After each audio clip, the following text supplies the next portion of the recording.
Radio UNAM es un medio que promueve el diálogo, la diversidad y la libertad de expresión en un marco crítico y respetuoso. Los comentarios expresados a lo largo de su programación reflejan la opinión de quien los emite, mas no de la radiodifusora.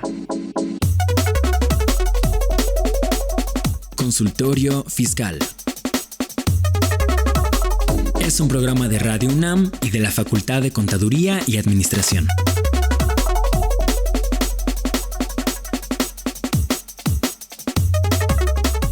Muy buenas tardes, ¿cómo están ustedes? Les damos la bienvenida a su programa Consultorio Fiscal Radio. En esta ocasión, pues precisamente vamos a hablar de las inversiones financieras y sus efectos fiscales.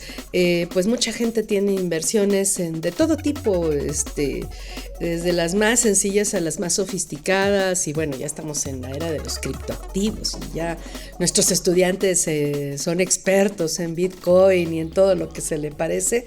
Y pues bueno, si bien es cierto no va a ser el tema de lleno para el día de hoy, pues sí, haremos algunos comentarios al respecto. Pero bueno, les recordamos que este programa es un programa grabado, se está grabando a principios del mes de junio con las disposiciones y el contexto vigente a esa fecha, pues simplemente como un comentario al margen. Y pues sin mayor preámbulo le vamos a dar la bienvenida a nuestra invitada del día de hoy. La verdad nos da mucho gusto recibir en esta su casa a la doctora Nitzia Vázquez Carrillo. Bienvenida, doctora. Muchas gracias, buenas tardes. Ella es licenciada en contaduría egresada de nuestra facultad, la Facultad de Contaduría y Administración. Es maestra en Economía por la Facultad de Economía de la UNAM, doctora en Economía por el posgrado de Economía de la Universidad Nacional Autónoma de México, con estancia académica en la Universidad de Alcalá de Henares, España. Tiene postdoctorado en Educación por el Centro de Estudios Superiores de Educación CESE, es catedrática de nuestra facultad en el área de finanzas, es miembro del Sistema Nacional de Investigadores, ha sido galardonada con reconocimiento de distinción Universidad Nacional para Jóvenes Académicos en Docencia en Ciencias Económico-Administrativas, esto para el año 2023. Pues nos enorgullece mucho y nos agrada mucho pues que esté aquí con nosotros, doctora. Bienvenida nuevamente. Muchas gracias por la invitación y es un placer efectivamente estar en mi primera casa dentro de la UNAM. Perfecto. Pues si le parece, empezamos con el tema de las inversiones financieras. ¿Cuáles son esas inversiones financieras? ¿Qué debemos entender? Que más bien serían inversiones en instrumentos financieros, el nombre correcto, pero ¿qué deberíamos entender para tal efecto? Así es, pues en ocasiones las personas tienen ciertos recursos y quieren llevarlos pues a algún instrumento del sistema financiero mexicano, y tenemos algunas alternativas. Regularmente se acercan primero a los bancos, ese es el origen. Entonces tenemos como instrumentos bancarios, pues por ejemplo, una cuenta en la cual me pagan una tasa, pero también puedo obtener mejores rendimientos a través, por ejemplo, de cuentas a plazo, de un pagaré o de un certificado de depósito o sede. Son todos los instrumentos bancarios. Enseguida, algo un poquito más sofisticado son instrumentos de deuda, los cuales a partir de la inauguración de una plataforma que se llama CETES Directo en nuestro país, que administra NAFIN, un banco de desarrollo, pues tenemos acceso a muchos de esa deuda gubernamental. Sin embargo, pues también hay deuda del sector privado que cotiza en las bolsas de valores. Otro tipo de inversiones que prefieren las personas son, por ejemplo, los fondos de inversión. Estos, pues hay de deuda, hay renta variable, hay de capitales, entre otros. Algo todavía, digamos, de tercer nivel de sofisticación y por el riesgo asociado es invertir en acciones. Para ello necesitamos acercarnos a una casa de bolsa, hacer un contrato de intermediación bursátil se llama, y finalmente tendríamos también, por ejemplo, la oportunidad de invertir vía derivados, que su objeto no es generar rendimientos, era para la protección. Sin embargo, bueno, pues hoy puede ser una alternativa para aquellos que quieren más riesgo todavía. Entonces vamos por niveles de riesgo en este caso. Entonces, hablando de los instrumentos bancarios, obviamente estos nos darían un interés.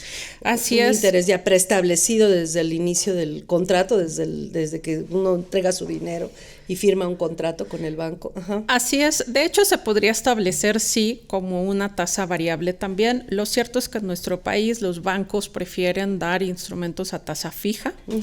Es una tasa que regularmente va a ser baja, muchísimo más baja incluso de un instrumento de deuda muy común en nuestro país como los certificados de la tesorería.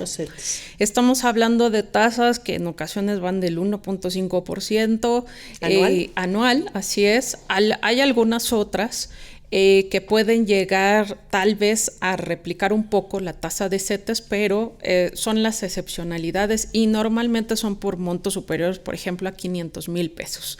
Ahí hay que tener en consideración, digo, además de la parte fiscal, cuando nosotros tenemos dinero disponible para llevarlo a una inversión, pues hay que considerar cuánto tiempo podemos dejar esa inversión.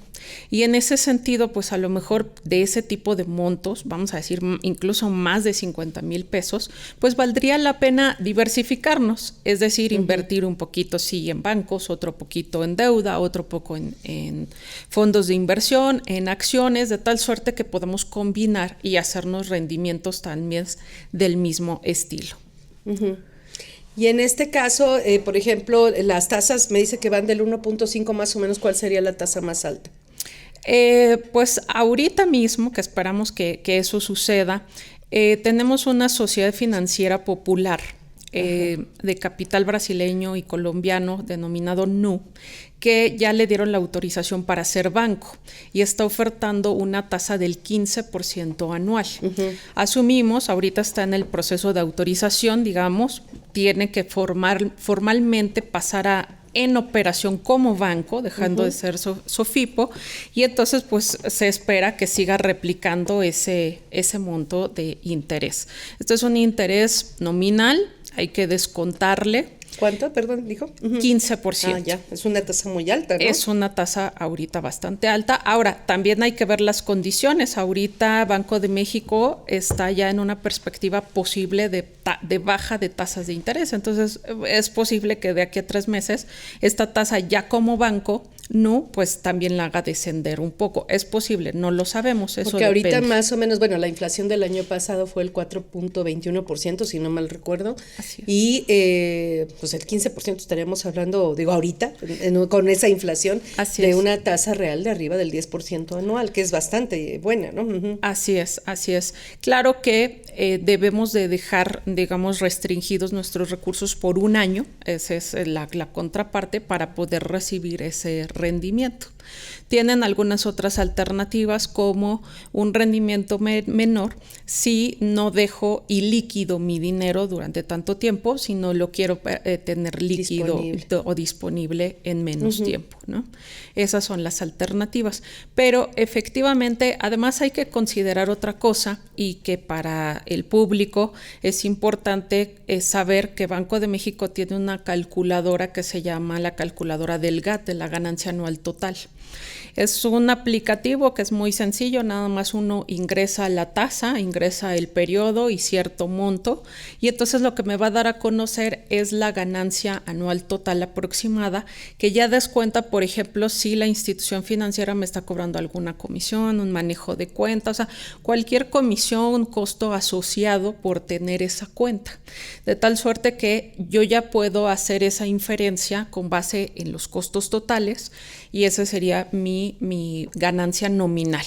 Además, me permite ver la ganancia en términos de descontarle la inflación, me lo pone más abajo, con una proyección que se hace, que el mismo Banco de México la hace, sobre la inflación en los próximos 12 meses. Entonces, pues de esa manera yo ya puedo ir tomando mejores decisiones y hacer el comparativo. Y por instrumentos, por ejemplo, Conducef también me da que yo puedo, instrumentos bancarios, simplemente le pongo comparativo y me da a las distintas instituciones montos, tasas aproximadas, y ahí yo puedo ir por la institución, por ejemplo, que me da mejor tasa. Entonces esos comparativos los tengo, digamos, en términos financieros, para posteriormente hacer todavía el ejercicio de descontarle el impuesto respectivo. Perfecto. Y en ese caso me imagino que también establece los tiempos o los plazos de mantener esas ese dinero sin, o sea, ahí depositado, ¿no? Que no pueda disponer de él. Así es, más o menos se manejan plazos, digamos, generalizados. Hay algunos de 7 días en instrumentos bancarios, otros van a ser de 14, 28, 91 días, 182 y así sucesivamente. Y bueno, pues depende, hay algunos instrumentos bancarios que pueden ser a más de un año. Ajá. O simplemente puedo optar, por ejemplo, por un pagaré a 7 días o un pagaré a 28 días y estarlo renovando constantemente. Uh-huh. Y de esa manera, pues todo el tiempo está en inversión, pero tengo ciertos días a cada vencimiento, pues la posibilidad de hacer uso del dinero o de la parte de los rendimientos, pues irla llevando incluso a otra inversión. Uh-huh. Pero entonces estamos hablando en este caso únicamente de instrumentos bancarios o ya estamos hablando de otros instrumentos a través de fondos de inversión y demás. Bueno, ya podemos hacer uso de cualquier otro instrumento, digamos. Uh-huh. En instrumentos de las comparaciones, por ejemplo, que proporciona Conducef. Bueno, las comparaciones de Conducef por instrumentos bancarios es un solo apartado. Adicionalmente, por fondos de inversión tenemos un comparativo que también lo podemos encontrar en Conducef. O también hay una página Morningstar que los compara no solo por rendimiento, sino por estrellitas que les da en función de rendimientos pasados, de qué tanto capital han atraído, en fin, otras características que les puedan hacer más confiables y asumir menos riesgos en todo caso. Así es, características particulares que Morningstar nos platica y nos los hace muy sencillo a través de unas estrellitas, como si fuera, no sé, el Kindle, algo así, nos hace ese comparativo.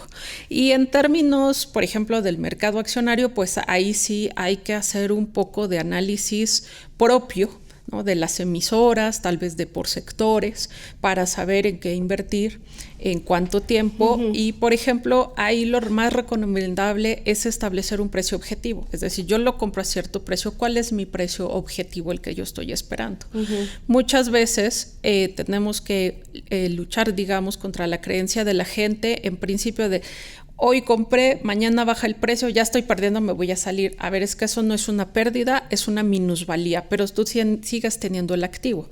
Si ese activo mañana, por algún dicho, por ejemplo, del mercado o de algo que pasa en las bolsas de valores, puedes sufrir esa minusvalía, pero tú tienes tu activo. Espera a que vuelva a subir. Vas a tener tu plusvalía, pero esa plusvalía, ¿hasta cuánto?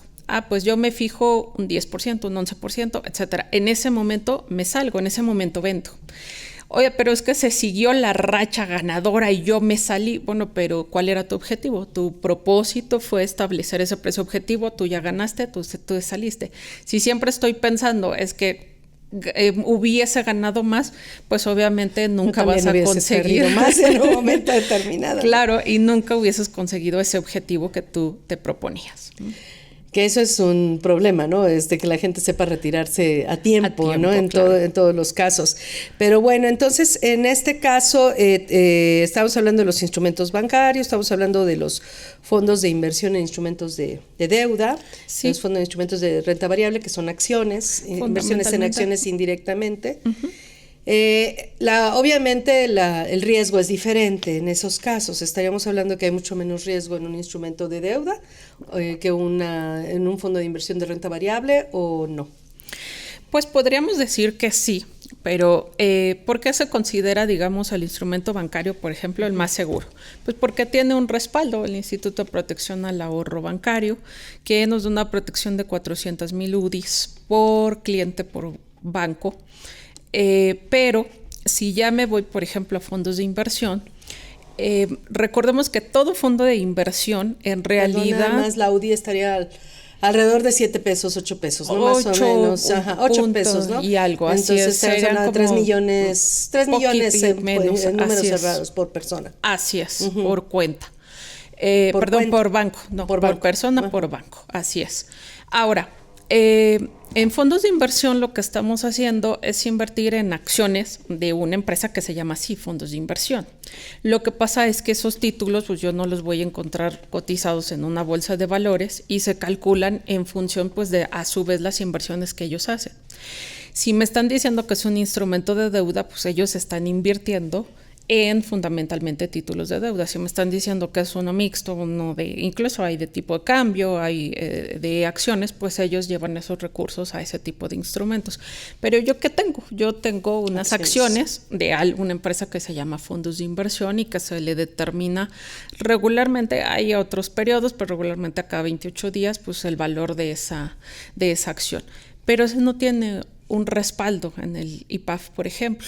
Y es algo importante de decir porque en ocasiones cuando estamos con un grupo financiero en nuestra misma aplicación bancaria nos aparece, pues ahora llévatelo a un fondo de inversión.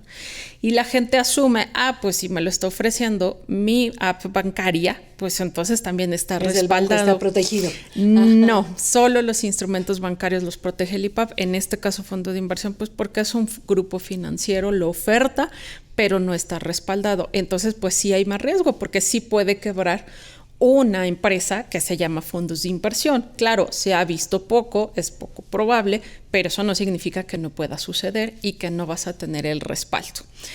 Y lo mismo ocurriría, por ejemplo, con acciones de empresas que cotizan en la Bolsa de Valores. Pues puede ser que me las deslisten, puede ser que me las sancionen y se queden congeladas, no sé, desde un día hasta varios meses, o puede ser simplemente que la empresa quiebra y un día me dicen, pues ya no tienes tu valor nominal. En un mundo tan volátil actualmente, claro, en un mundo empresarial tan volátil actualmente, ¿no? Donde pues todo va cambiando a nivel mundial, en el sentido de que pues empresas que a lo mejor vendían las que fabrican autos, ¿no? O sea, por ejemplo, que tenían a lo mejor cierto índice de crecimiento o más o menos cierto comportamiento, pues ahorita con los aranceles y los costos y todo lo que está cambiando a nivel internacional, pues puede cambiar el mercado, puede cambiar la empresa, puede bajar su rentabilidad y hasta volverse perdedora, ¿no?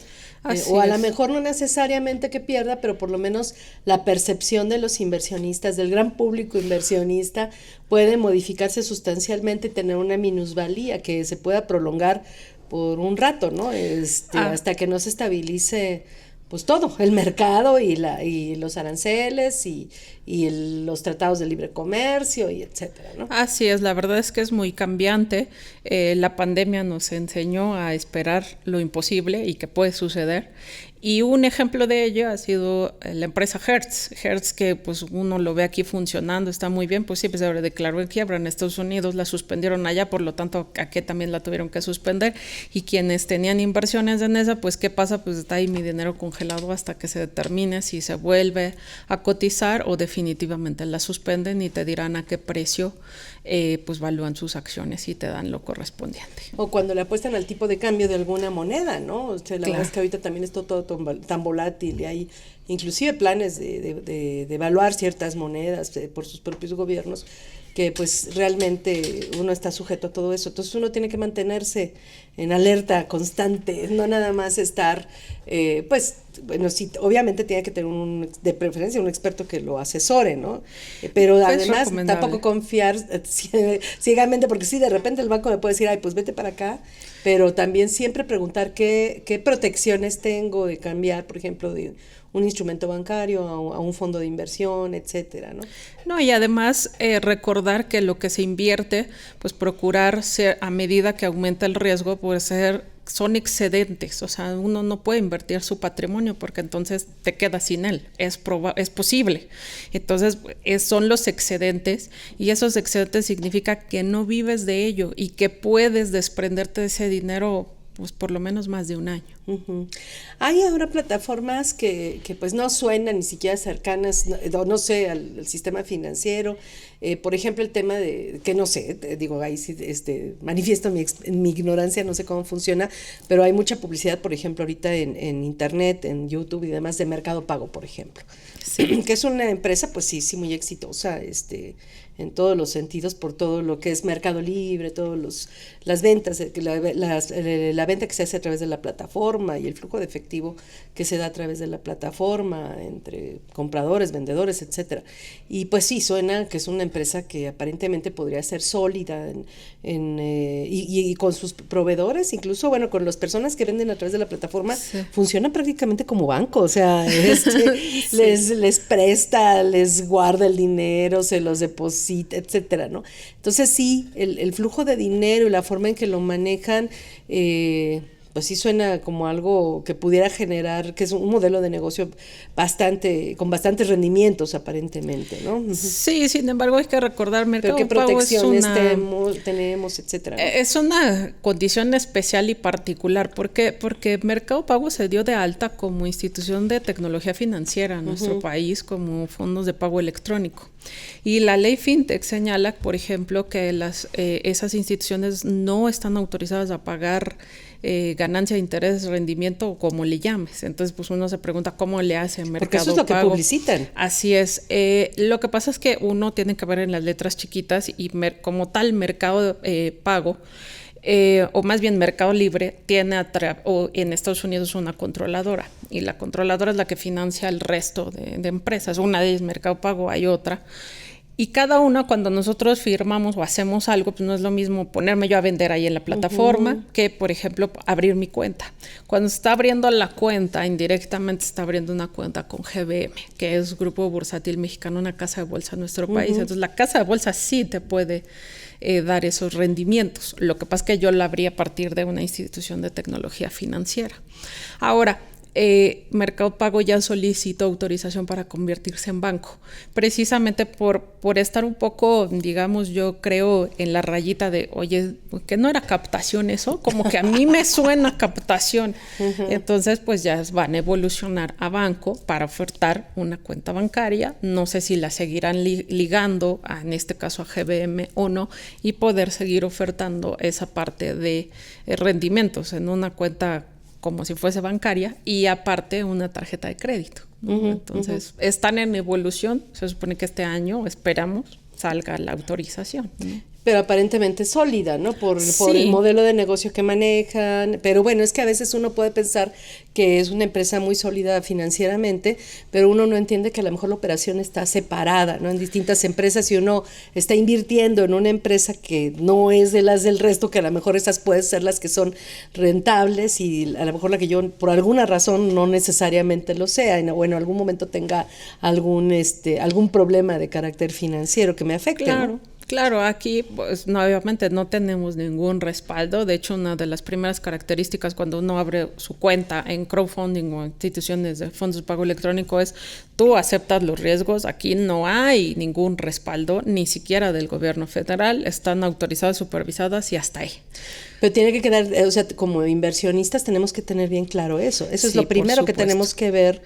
Yo creo que es lo primero que tenemos que ver, porque las ganancias son maravillosas, ¿no? Pero lo más feo son las pérdidas, o sea, que por lo menos conservemos nuestro patrimonio, que a lo mejor pueden no ser tan jugosas las ganancias, bueno, eso ya es malo, pero es peor perder los ahorros o perder lo que tengamos destinado a la inversión, ¿no? Sí, y entender las características. El crowdfunding, por ejemplo, si bien puede generar bastantes rendimientos, hay fases en donde yo no puedo retirarle el dinero.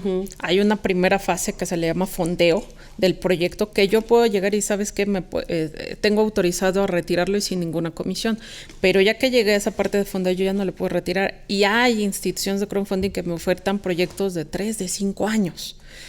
Pues ahí está tu dinero, espérate a que pase a la siguiente fase. Entonces es muy importante conocer todas esas, pues ¿qué le llamamos? Detalles, ¿no? De cada tipo de inversión y ajustarlos a nuestro perfil. Hay expectativa. Claro, hay personas que les da miedo, mucho miedo, cualquier tipo de pérdida, pues sabes que pues solo te recomiendo deuda e instrumentos bancarios, pero hay personas que les gusta no solo el riesgo, sino la posibilidad de mayor rendimiento. Pues también uno conocerse, ¿no? Conocerse a qué están dispuestos a operar, en cuánto tiempo, y además también las características que tú tienes de tiempo para vigilar. Las inversiones no es nada más déjalo ahí y regreso en un año a ver cuánto tengo. No, hay que estar pendientes constantemente por cambios en tasas, cambios en el mercado, cambios en dichos, etcétera. Ha habido pues casos escandalosos, ¿no? Sí. Recientemente acaban de detener a una persona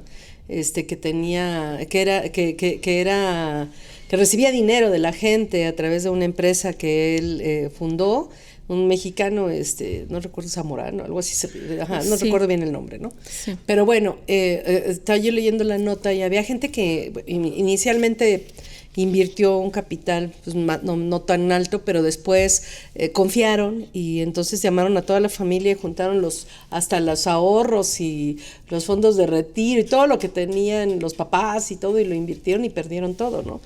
Entonces, en ese caso, ¿cómo saber? Porque sí habrá quien se acerque y nos ofrezca ganancias estratosféricas y muy por arriba de lo que está generando el mercado. Y más en esta época, ¿no? Tan volátil en general, ¿no? Pero en un momento determinado, ¿cómo puedo investigar yo? ¿Cómo puedo saber qué tanto? Porque obviamente te van a ofrecer ganancias y demás.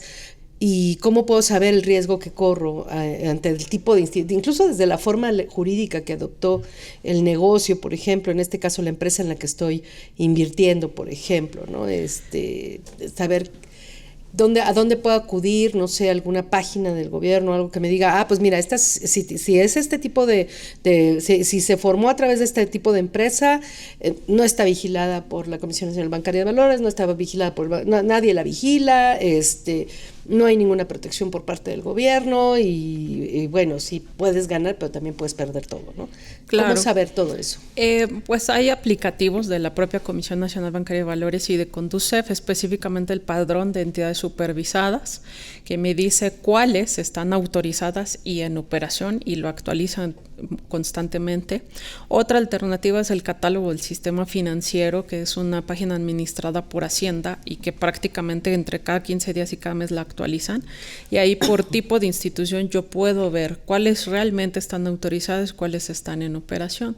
Y hay otro aplicativo de cumplimiento de la Comisión Nacional Bancaria de Valores que también me dice por institución si están cumpliendo con toda la regulación o algo les falta, que de repente no entregaron los estados financieros a tiempo, que de repente no entregaron el programa de PLD a tiempo. Ahí les dice están a tiempo, están a destiempo o los entregó tal momento. Uh-huh.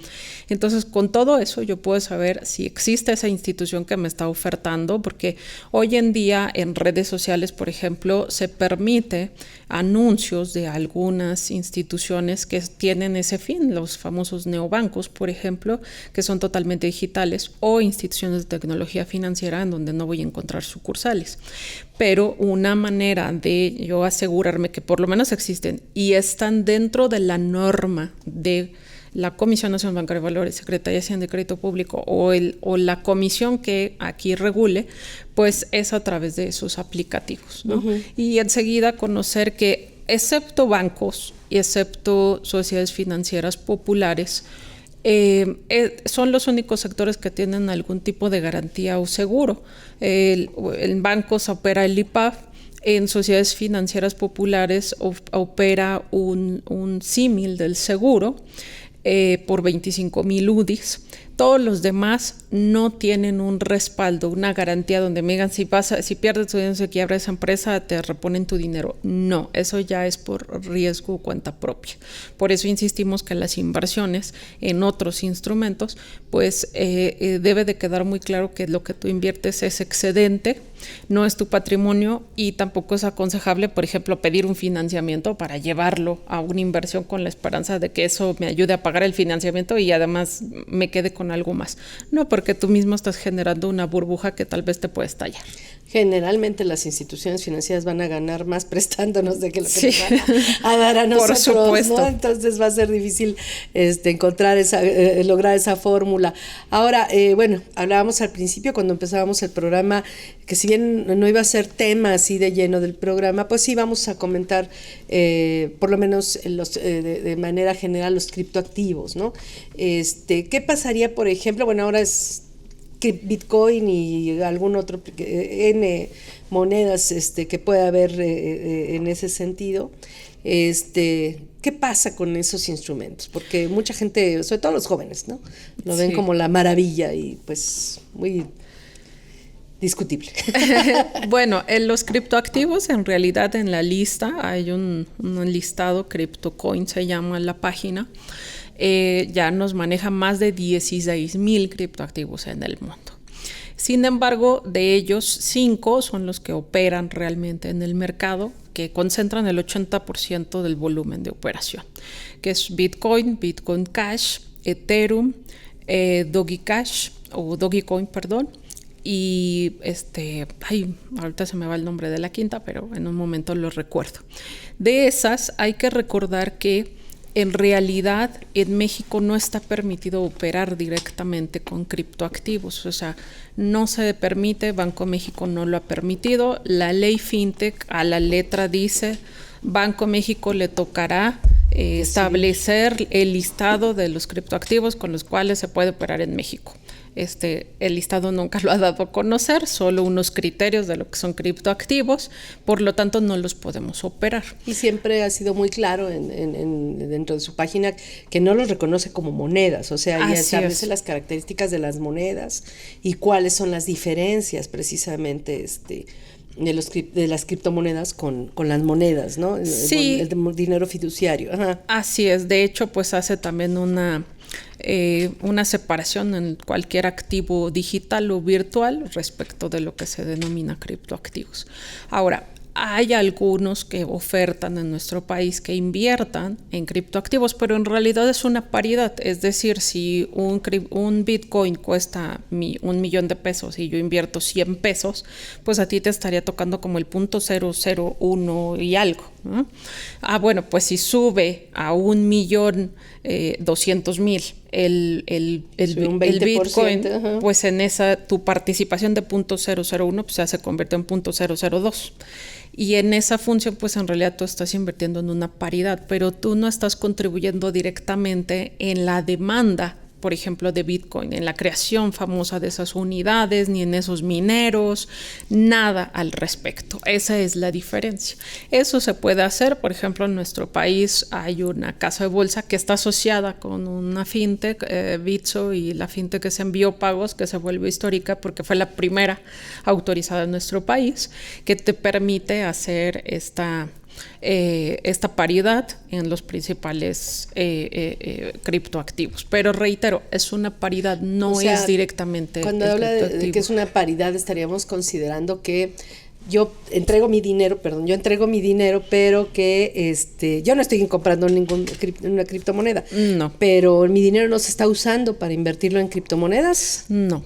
Ya. Uh-huh. Así es. Entonces, simplemente pues sube o baja en función de lo que le pase a esa misma moneda. Esa en realidad es más un poco una indexación, digamos, al valor de ese mercado. Ahora, si yo tuviera algunos riesgosos, van e invierten directamente, puedes abrir tu cuenta desde aquí, en Bitcoin, por ejemplo, pues lo puedes hacer.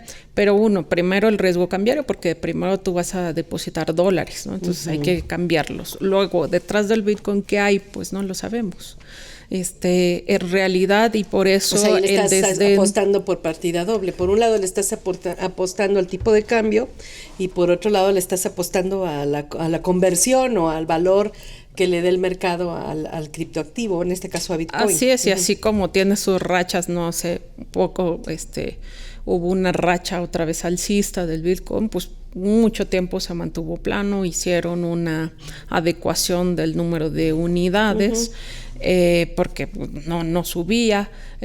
Hay una restricción cuando llegue a ciertos millones, pues ¿qué va a pasar? Pues no sabemos, porque el código no dice al respecto, de ahí que haya surgido Bitcoin Cash sin ningún tipo de restricción, pero ¿qué hay detrás de eso? No lo sabemos a ciencia cierta, porque es algo muy sencillo si ustedes lo comparan con un grupo de gentes que está en unas computadoras encadenadas y se va resolviendo, se dice un algoritmo.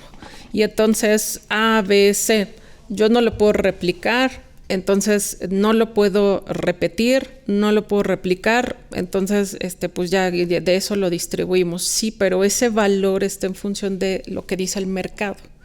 No te lo reconoce ningún banco central, y si el mercado pues se cae, como ha sucedido con esos criptoactivos, pues tu valor también desciende y también no sufres esas minusvalías, y si quieres sacar tu dinero pues vas a sufrir esas pérdidas. ¿Qué ha pasado, por ejemplo, en el caso de El Salvador, que le apostaron de lleno a una ciudad que se fuera directamente, bueno, país. A un país, era el país, ¿verdad? Completo. Así es. Primero lo hicieron en una ciudad, ¿no? Y luego ya lo hicieron como prueba piloto, ajá. así es. Sí, pues de hecho ellos tuvieron que comprar cajeros automáticos para intercambiar dólares por el Bitcoin, y lo que sucede es que, por ejemplo, pues yo recibo mi salario, no sé, $150, y pues estoy feliz si el Bitcoin sube, pero cuando se vivió estos momentos de bajada del valor del Bitcoin, pues la gente decía, yo ya no quiero Bitcoin, yo quiero que me regresen a mi dinero, a mis dólares, porque si no, tal parece que de un mes a otro gano menos, pero por efecto de lo que está pasando en el mercado. Y lo que se esperaba era que la gente de manera generalizada utilizara el Bitcoin para hacer transacciones, y la gente lo que prefiere es sus dólares. ¿Sabes qué? Pues me quedo en dólares y no me arriesgo al Bitcoin porque mañana vale menos.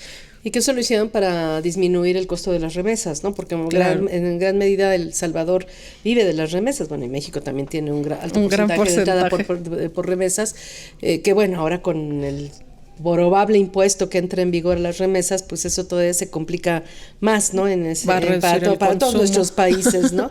Pero bueno, entonces ahí no hay ningún tipo de protección, en realidad no es algo reconocido. Ha habido, creo que si no mal recuerdo, Banco Azteca quería ya que le aceptaran, que pudiera aceptar inversiones en Bitcoin, ¿no? Intentos, así es, pero sacó Banco de México una circular en donde definitivamente nuestros recursos que están en bancos no pueden ser utilizados para ningún tipo de criptoactivo. Entonces, bueno, y ahora pues el caso de Trump, ¿no? Que emitió sus propios criptoactivos para basados en su imagen, ¿no? Como una moneda personal, ¿no? Para que la gente invirtiera en ella, y de alguna manera es como invertir en él, ¿no? Sí, ha habido, eso yo creo que se quedará en intento, como ha habido también la libra de Meta, hoy antes Facebook, el intento de la moneda digital de Venezuela, etcétera, pero al final, pues esos valores, si los quieres intercambiar por dólares, pues tiene que tener algún sostén, pues, y si la gente no hace uso de ellos y desconfía de ellos, pues simplemente su valor se cae. Va a ir bajando. Así ahora, independientemente de todo eso, sí se habla de eventualmente monedas digitales, monedas protegidas por bancos centrales, pero que sean digitales, por ejemplo, el tema del euro digital, del dólar digital, etcétera. ¿Qué tanto? Sí. Es que ahí no es una inversión, es una moneda. No, es el respaldo de los mismos bancos centrales. De hecho, ya se han hecho pruebas pilotos en China, en Suecia y en algunos otros países. Es un poco más el tratar de darle fin al efectivo, es decir, a las monedas y billetes físicos, y llevárnoslo todo a lo digital. El compromiso de la FED está, me parece, desde hace 2 años, el compromiso de Banco de México también, de estudiar y de darle cauce. El Banco Central Europeo lo mismo. Se esperaba, en algún momento se decía que 2025 podía ser ese paso para Europa. Ahorita yo creo que se retrasó, entra la pandemia, crisis, guerra comercial, etcétera, pero se espera que sea eso. Ahora, hay también fervientes creyentes que señalan que ahí tenemos un problema de privacidad.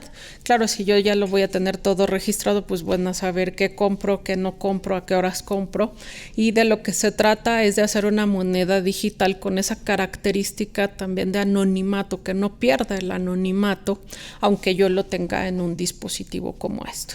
Entonces, bueno, pues esos son los intentos. Es más barato, digamos, para un banco central tener ese tipo de moneda, y pues es un poco también reducir las posibilidades de lavado de dinero entre países, ¿no? Entonces, en materia de seguridad parece que va muy bien. En materia de seguridad para el usuario, pues claro que voy a confiar más en una moneda digital centralizada, autorizada por el Banco Central, pero todavía hay ciertas directrices que hay que ponernos de acuerdo en cuanto a seguridad de datos, a privacidad, y pues por supuesto cómo se van a compartir esos datos, ¿no? Porque si los gobiernos lo van a utilizar como medida, pues incluso reforzamiento de lo fiscal, por ejemplo, de la fiscalización, entonces ahí como que ya no nos va a gustar mucho. Pues por algo salió Bitcoin, ¿no? Así es. Precisamente para evitar la fiscalización y a los bancos centrales, ¿no? Así es, y tratar de distribuir mejor el dinero, se supone. En teoría. Pero bueno, ya hablando de la parte fiscal, Obviamente, pues hemos hablado de instrumentos que generan intereses. Obviamente en ese caso no es lo mismo que invierta en estos instrumentos financieros que generan intereses, sea una persona moral que sea una persona física. El tratamiento fiscal pues es diferente, ¿no? Los intereses de las personas morales, pues lo que diga que ganamos de intereses es ingreso, y lo que se ha pagado de intereses pues es gasto, ¿no? Así es. Pero hablando de las personas físicas es diferente, porque ahí los intereses que se acumulan en la declaración anual son los intereses reales, ¿no? En ese caso, los intereses porque se generen por arriba de la inflación, ¿no? Así es. Uh-huh. Y si tenemos pérdida, si tenemos más inflación que, pues, por lo visto en los instrumentos bancarios puede ser muy común que tengamos más inflación que intereses, pues en ese caso tendríamos una especie de pérdida inflacionaria que se podría deducir inclusive, ¿no? A futuro, en el año y a futuro, ¿no? Así es, es correcto. Sí, bueno, pues primero hablar de la retención, ¿no? Que como tal, la definición, ¿no?, de intereses en la ley del impuesto sobre la renta, que señala que todo el rendimiento, o como le llames, que provenga del sistema financiero, pues se va a llamar interés, y ya después hace algunas particularidades, por ejemplo, para acciones, ¿no? Y para derivados, pero fundamentalmente es así. ¿Por qué? Pues porque así lo denomina. En ocasiones, ¿por qué la importancia de señalarlo así? Porque los más puristas financieros sé que en este momento pues se van a retorcer ante ese tratamiento, porque muchas veces como financieros decimos, a ver, pero un CETE no es un interés. Sí, yo sé que no es un interés, pero la ley fiscal así lo maneja, entonces es interés. Sí, cualquier rendimiento de cualquier crédito, de cualquier clase, de todo lo cualquiera que pueda haber en el mundo, ¿no? Ajá. Luego enseguida pues ya me dice, bueno, pues a esos, por ejemplo, aplicará la retención, que para ello hace uso de la Ley de Ingresos de la Federación, que en el artículo 21 va actualizando esta tasa. Para 2025 está en 0.50%. Entonces, sí, por ejemplo, si yo invierto 1,000 pesos en un pagaré, y 1,000 pesos, pagaré bancario, y 1,000 pesos, los mismos 1,000 pesos en CETES, el tratamiento financiero inicial es diferente. En uno voy a ganar el 10%, pues es el 100 pesos. De esos 100 pesos me van a hacer una retención, tengo que multiplicar. Que ahí lo que siempre es discutible es que la retención va sobre el capital, no sobre el rendimiento, ¿no? No, en este caso va sobre el monto del rendimiento. O sea, ahí es sobre mis 100 pesos, no sobre los 1,000 pesos.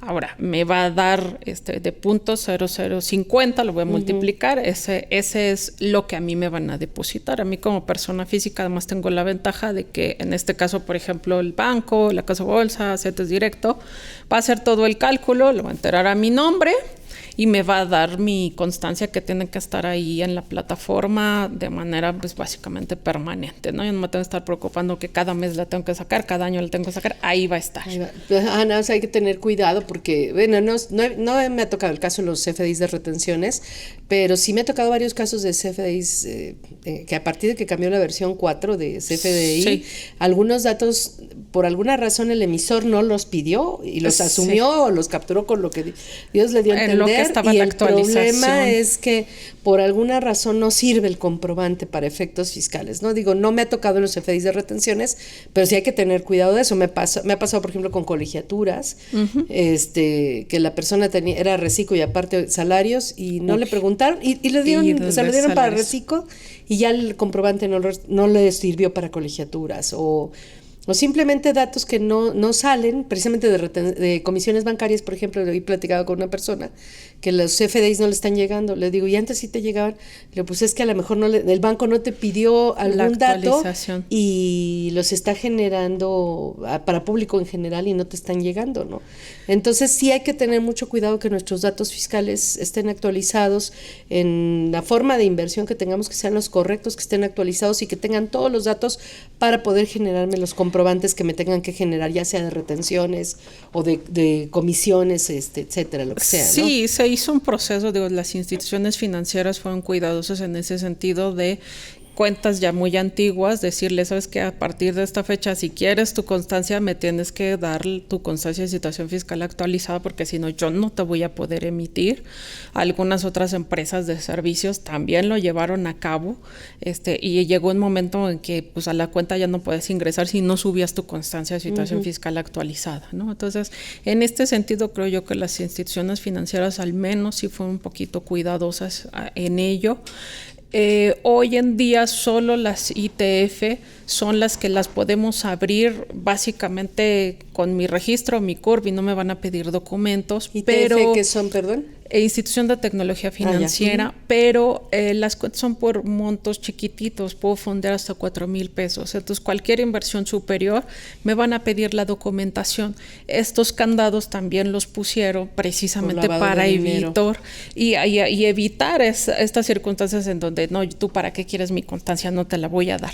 Y entonces se hizo todo ese proceso de actualización, que podría ser hasta donde yo he visto las constancias de casas de bolsa, de CETES directos, etcétera, cumplen los criterios. En general digo, pero siempre hay que estar al tanto, porque si con estos cambios de requisitos en comprobantes puede haber, digo, yo he tenido casos pues graves, por ejemplo, de CFE que no pidieron los datos y no dieron los comprobantes, y a veces eran montos muy fuertes, ¿no? Así es. O sea, sí, hay que tener presente, hay que tener cuidado eso siempre con los CFDIs, que los datos estén actualizados y completos, ¿no? Y hablar con la institución financiera, si no me está llegando cualquier constancia, cualquier CFDI, que son CFDIs de retenciones, que son constancias de retenciones, o comprobantes de pagos de intereses, etcétera, ver por qué no está, porque a lo mejor es algún dato de carácter fiscal que no se está capturando correctamente, ¿no? Así es correcto. Y una vez que se hace este cálculo, pues, de la retención del impuesto sobre la renta,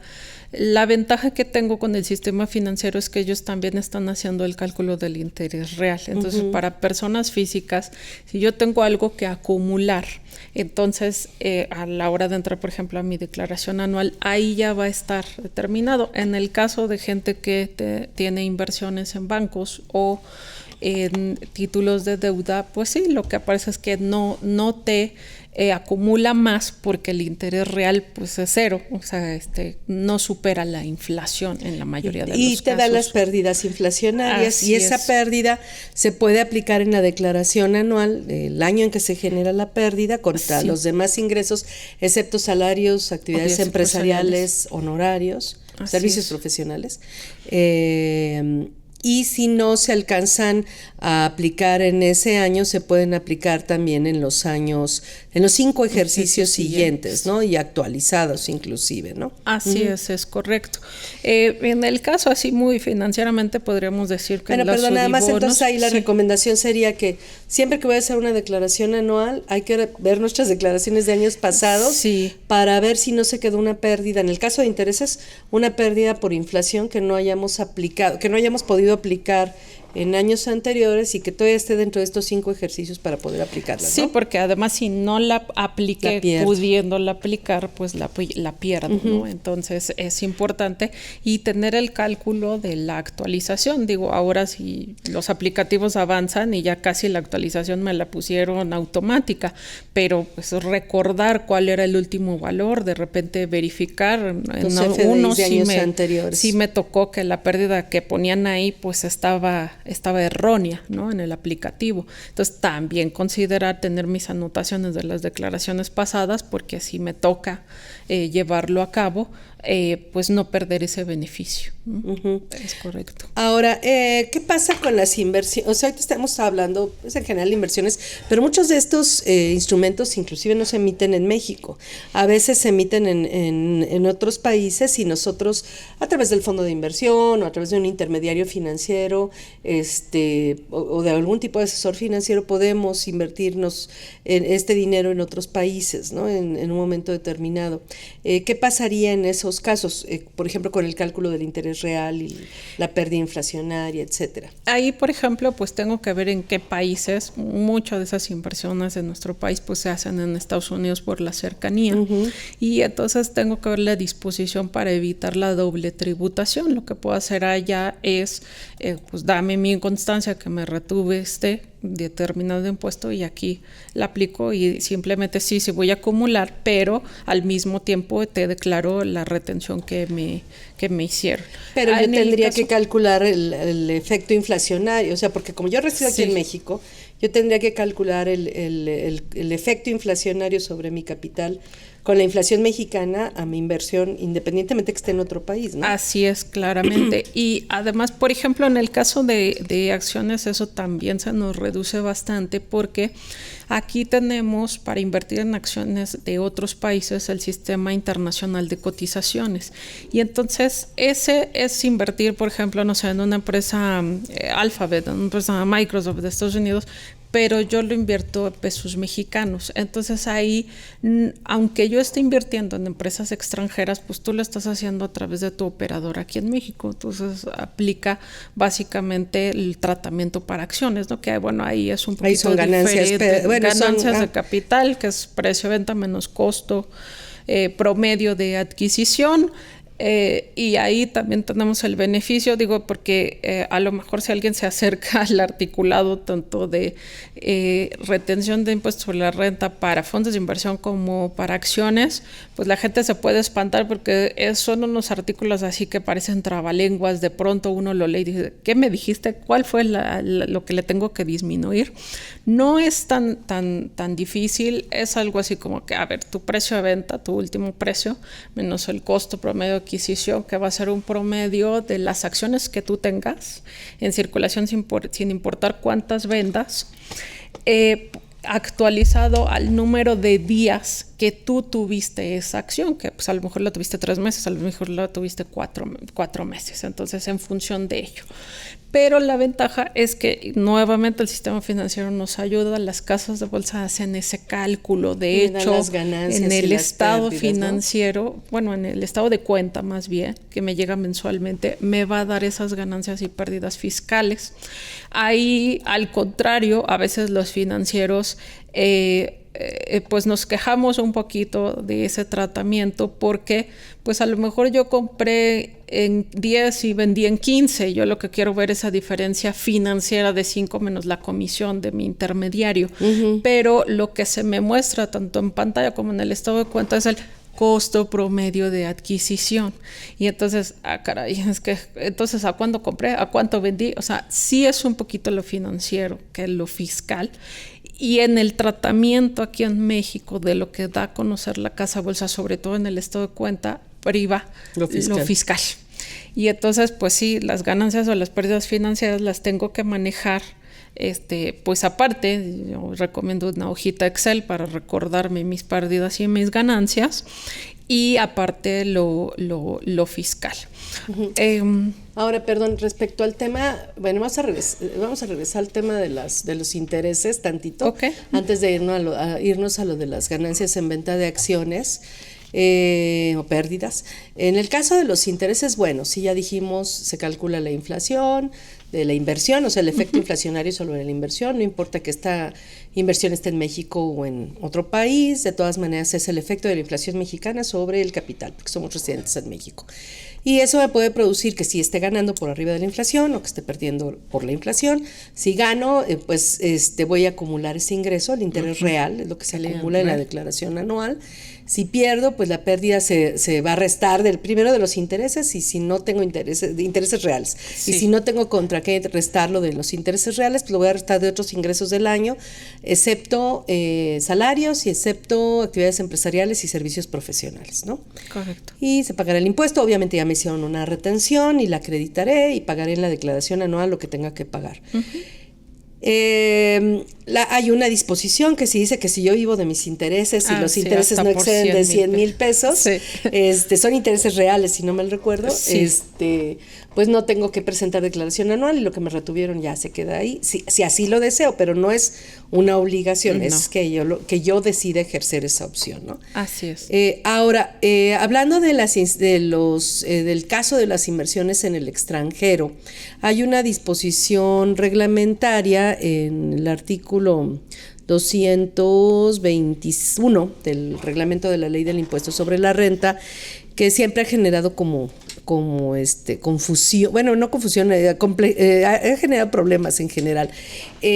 La ley en el capítulo de intereses para personas físicas dice todo lo que diga la ley en el artículo 8, que son las disposiciones generales, que son todos los intereses, quedan aquí, ¿no? Uh-huh. Y pues ahí estaría todo, con todo lo que dijimos ya al principio, ahí quedaría todo incluido.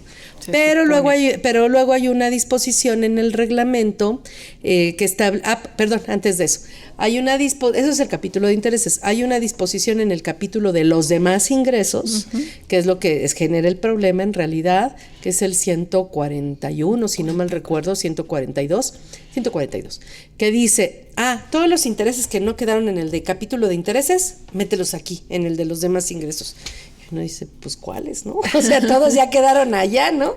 Sí. Entonces, eso fue un error de la ley primero desde 2003, si no mal recuerdo, la ley uh-huh, de Fox incluso ya lo traía.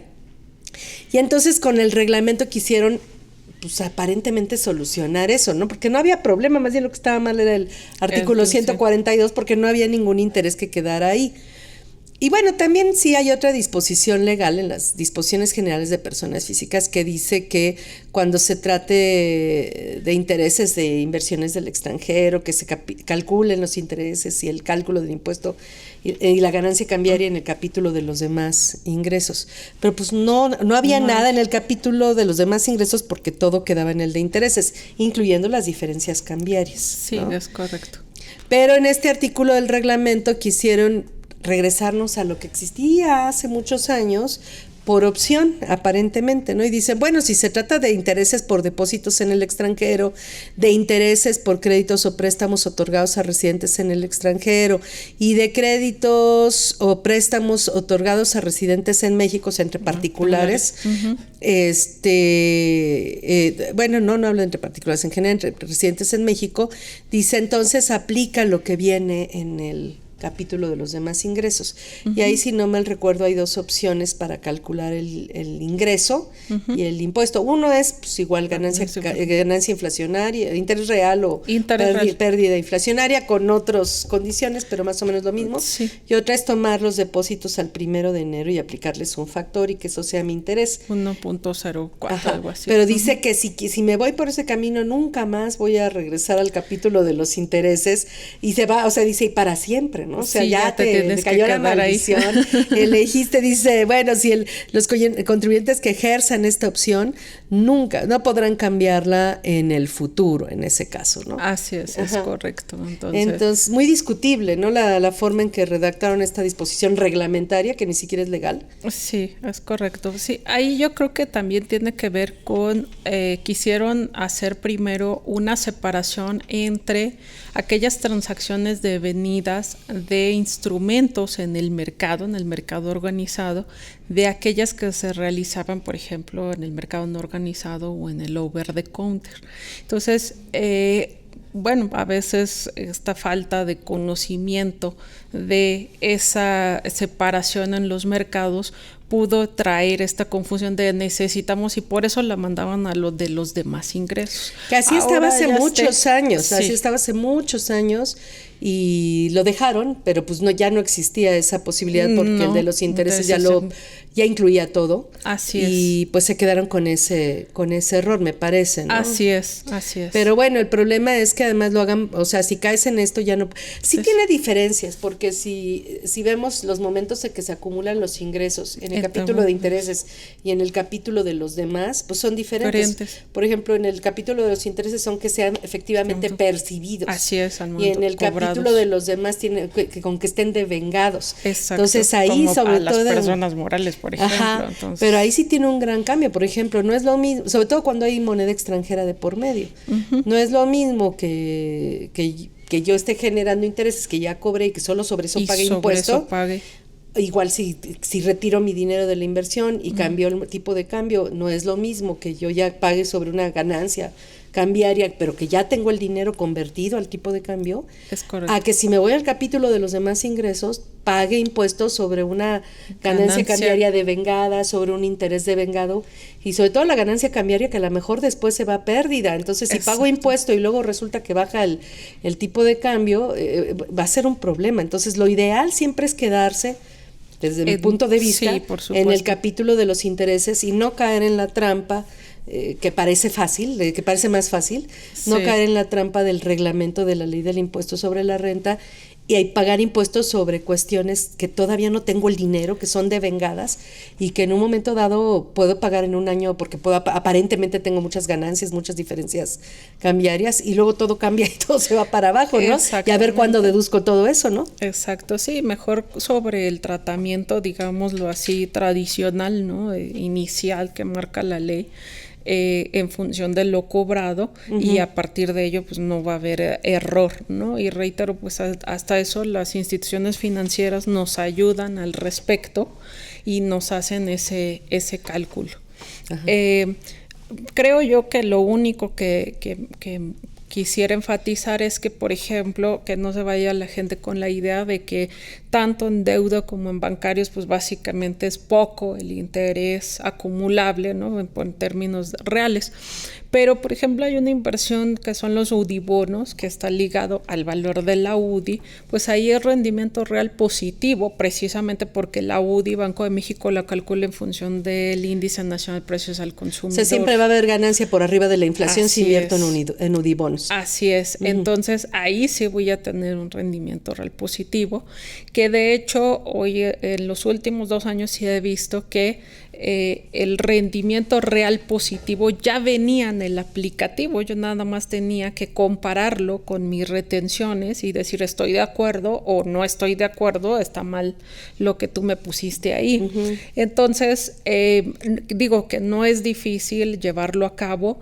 Es básicamente, por ejemplo, si el UDI bono me trajo un rendimiento trimestral, son los de 3 años, los demás pagan rendimientos semestrales, pues ese rendimiento real me lo va determinando y yo lo debo de actualizar, bueno, se actualiza por el mismo periodo, o 3 meses o 6 meses. 6 meses. Y para eso usamos el índice nacional de precios al consumidor. Pero reitero, no es algo complicado. Hoy en día, gracias a estas aplicaciones de inteligencia artificial, incluso ya existen calculadoras de los intereses reales. Yo nada más le tengo que poner la fecha de inicio del periodo, la fecha final del periodo del pago de intereses, la tasa y listo. Entonces es muy sencillo llevarlo a cabo, pero sí hay que verificar la información que me da la institución financiera con la de la declaración anual sobre lo que ya todo. Viene cargado y las constancias de retenciones. Correcto. Y bueno, ya nada más que se quedó pendiente fueron en el caso de las ganancias o pérdidas en venta de acciones, el tratamiento se netean en la declaración anual y si la ganancia es mayor paga el 10% de ISR y si hay pérdidas se guardan inclusive para los años siguientes y hay que tener también esa historia de las pérdidas para las declaraciones anuales en ventas de acciones que cotizan en bolsa, ¿no? Así es correcto, y a menos de que sea que provengan de dividendos o utilidades por acción, pero bueno, ahí me lo va a decir, me van a aplicar una retención del 10%. Que ya eso entraría a dividendos, ya no sería venta de acciones ni intereses. Pues se nos acabó el tiempo, un tema muy interesante, muchas gracias, la verdad es que le agradecemos mucho, creo que nos hace falta pues más estos temas en estos programas y en general para el público en general. Nuevamente gracias y nuevamente bienvenida nuevamente a su casa, en este caso. Para nuestro público, los invitamos a que nos vean y nos escuchen la siguiente semana con el tema Inteligencia Artificial en el ámbito fiscal. Recuerden que esta es una coproducción de Radio UNAM y de la Facultad de Contaduría y Administración. Por Radio UNAM, su director Benito Taibo, por nuestra facultad, el doctor Armando Tomé González, y por la Secretaría de Divulgación y Fomento Editorial, el maestro Gustavo Almaguer Pérez, en los controles técnicos, Socorro Montes, en la producción por parte del área de métodos audiovisuales de nuestra facultad, Nezahualcóyotl Jara, Miriam Jiménez, Carlos Castellanos, Alma Villegas, Nancy Audelo, Pedro Silva, María José Velasco, Ana Belén y Antonio Calvo. Agradecemos la colaboración especial de Julio Pérez, José Ramón San Pablo, personal de Mirador Universitario. Y a continuación no se pierdan las noticias más importantes del mundo con Radio Francia Internacional. Gracias. Consultorio Fiscal, un programa de Radio UNAM y de la Secretaría de Divulgación y Fomento Editorial de la Facultad de Contaduría y Administración. Consultorio Fiscal Radio.